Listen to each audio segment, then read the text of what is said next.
back to Dispatch Education. I'm Bethany, and I wanted to share with you a great video that I recently watched. Come join me.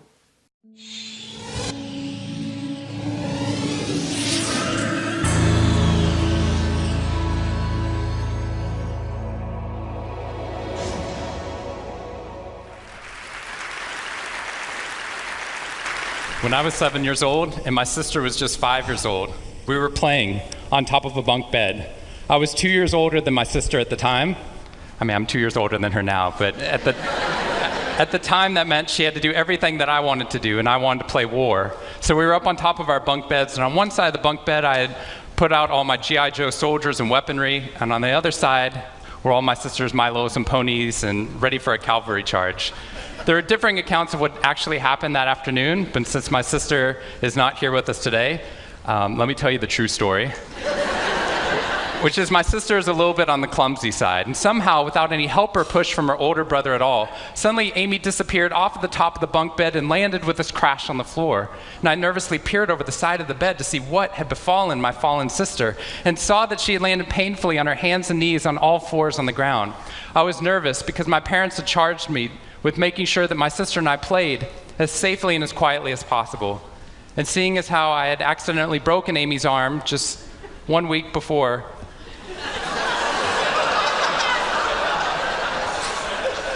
heroically pushing her out of the way of an oncoming imaginary sniper bullet, for which I have yet to be thanked. I was trying as hard as I could. She didn't even see it coming. I was trying as hard as I could to be on my best behavior, and I saw my sister's face this wail of pain and suffering and surprise, threatening to erupt from her mouth and threatening to wake my parents from the long winter's nap for which they had settled.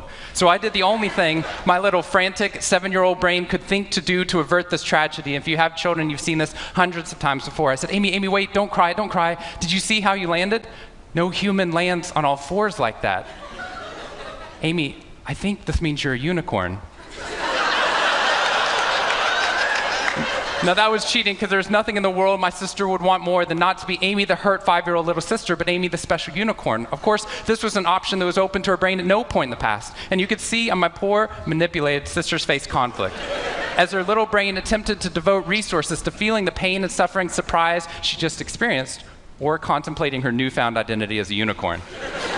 And the latter won out. Instead of crying, instead of ceasing our play, instead of waking my parents with all the negative consequences that would have ensued for me, instead, a smile spread across her face, and she scrambled right back up onto the bunk bed with all the grace of a baby unicorn.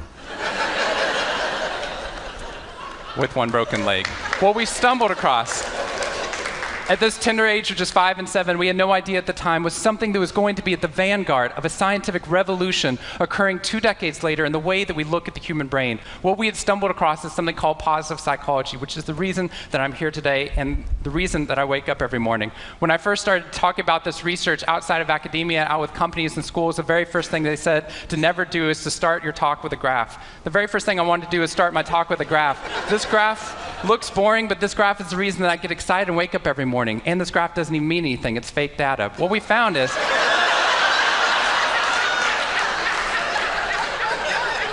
if I got this data back studying you here in the room, I would be thrilled, because there's very clearly a trend that's going on there, and that means that I can get published, which is all that really matters. The fact that there's one weird red dot that's up above the curve, there's one weird in the room, you know who you are, I saw you earlier. That's no problem. That's no problem, as most of you know, because I can just delete that dot. I can delete that dot because that's clearly a measurement error, and we know that's a measurement error because it's messing up my data. So one of the very first things that we teach people in economics and statistics and business and psychology courses is how, in a statistically valid way, do we eliminate the weirdos? How do we eliminate the outliers? So that we can find the line of best fit, which is fantastic if I'm trying to find out how many Advil the average person should be taking, too. But if I'm interested in potential, if I'm interested in your potential, or for happiness, or productivity, or energy, or creativity, what we're doing is we're creating the cult of the average with science. If I ask a question like, how fast can a child learn how to read in a classroom? Scientists change the answer to, how fast does the average child learn how to read in that classroom? And then we tailor the class right towards the average. Now, if you fall below the average on this curve, then psychologists get thrilled, because that means you're either depressed, or you have a disorder, or hopefully both. We're hoping for both because our business model is if you come into a therapy session with one problem, we want to make sure you leave knowing you have 10. So you'll keep coming back over and over again. We'll go back into your childhood if necessary, but eventually what we want to do is to make you normal again. But normal is merely average. And what I posit and what positive psychology posits is that if we study what is merely average, we will remain merely average. Then instead of deleting those positive outliers, what I intentionally do is come into a population like this one and says why. Why is it that some of you are so high above the curve in terms of your intellectual ability, athletic ability, musical ability, creativity, energy levels, your resiliency in the face of challenge, your sense of humor? Whatever it is, instead of deleting you, what I want to do is study you. Because maybe we can glean information, not just how to move people up to the average, but how we can move the entire average up at our companies and schools worldwide. The reason this graph is important to me is when I turn on the news, it seems like the majority of the information is not positive. In fact, it's negative. Most of it's about murder, corruption, diseases, natural disasters, and very quickly, my brain starts to think that's the accurate ratio of negative to positive in the world. What that's doing is creating something called the medical school syndrome, which if you know people who have been to medical school during the first year of medical training, as you read through a list of all the symptoms and diseases that could happen, suddenly you realize you have all of them. I have a brother-in-law named Bobo, which is a whole other story. Bobo married Amy the unicorn. Bobo called me on the phone from Yale Medical School. And Bobo said, "Sean, I have leprosy." Which even at Yale is extraordinarily rare. But I had no idea how to console poor Bobo because he had just gotten over an entire week of menopause. See, what we're finding is it's not necessarily the reality that shapes us, but the lens through which your brain views the world that shapes your reality. And if we can change the lens, not only can we change your happiness, we can change every single educational and business outcome at the same time. When I applied to Harvard, I applied on a dare. I didn't expect to get in, and my family had no money for college. When I got a military scholarship 2 weeks later that allowed me to go, suddenly something that wasn't even a possibility became a reality. When I went there, I assumed everyone else would see it as a privilege as well, that they'd be excited to be there. Even if you're in a classroom full of people smarter than you, you'd be happy just to be in that classroom, which is what I felt. But what I found there is while some people experienced that, when I graduated after my 4 years and then spent the next 8 years living in the dorms with the students, Harvard asked me to. Wasn't that guy. But what happened, I was an officer of Harvard to counsel students through the difficult 4 years, and what I found in my research and my teaching is that these students, no matter how happy they were with their original success of getting into the school, 2 weeks later their brains were focused not on the privilege of being there, nor on their philosophy or their physics. Their brain was focused on the competition, the workload, the hassles, the stresses, the complaints. When I first went in there, I walked into the freshman dining hall, which is where my friends from Waco, Texas, which is where I grew up, I know some of you have heard of it. When they come to visit me, they look around, they say, "This freshman dining hall looks like something out of Hogwarts from the movie Harry Potter," which it does. This is Hogwarts from the movie Harry Potter, and that's Harvard. And when they see this, they say, "Sean, why do you waste your time studying happiness at Harvard? Seriously, what does a Harvard student possibly have to be unhappy about?" Embedded within that question is the key to understanding the science of happiness. Because what that question assumes is that our external world is predictive of our happiness levels. When in reality, if I know everything about your external world, I can only predict 10% of your long-term happiness. 90% of your long-term happiness is predicted not by the external world, but by the way your brain processes the world. And if we change it, if we change our formula for happiness and success, what we can do is change the way that we can then affect reality.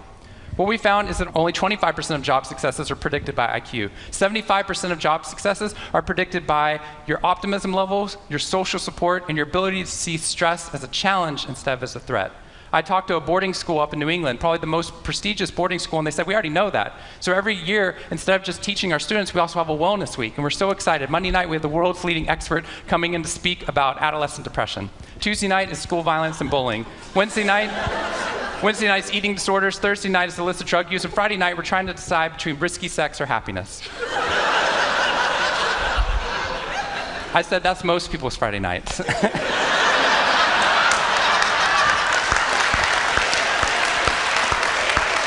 Which I'm glad you liked, but they did not like that at all. Silence on the phone. And into the silence, I said, "I'd be happy to speak at your school, but just so you know, that's not a wellness week, that's a sickness week." What you've done is you've outlined all the negative things that can happen, but not talked about the positive. The absence of disease is not health. Here's how we get to health. We need to reverse the formula for happiness and success. In the past 3 years, I've traveled to 45 different countries, working with schools and companies in the midst of an economic downturn. And what I found is that most companies and schools follow a formula for success, which is this: if I work harder, I'll be more successful. And if I'm more successful, then I'll be happier.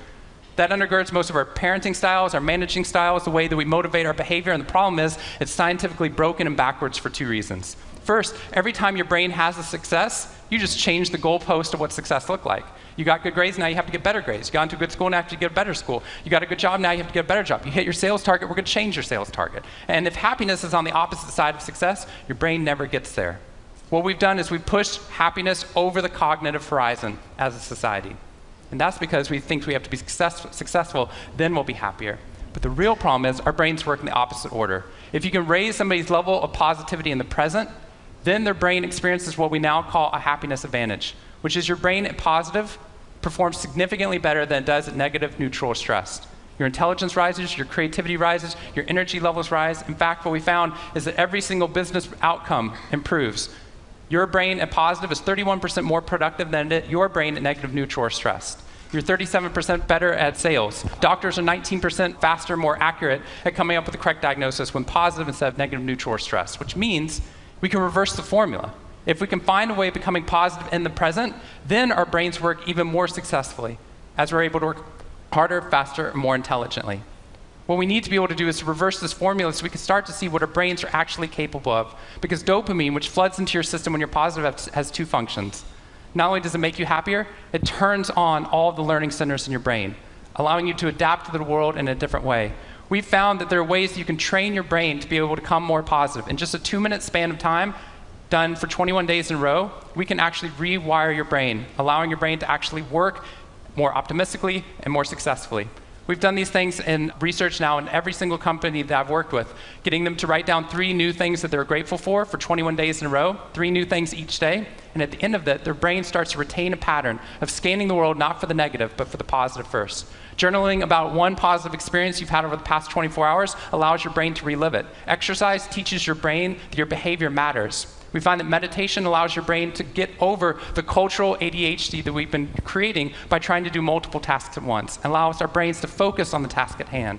And finally, random acts of kindness or conscious acts of kindness. We get people, when they open up their inbox, to write one positive email praising or thanking somebody in their social support network. And by doing these activities and by training your brain, just like we train our bodies, what we found is we can reverse the formula for happiness and success, and in doing so, not only create ripples of positivity, but create a real revolution. Thank you very much. Thanks for joining me, and don't forget, you're going to follow us here and on Facebook. See you soon.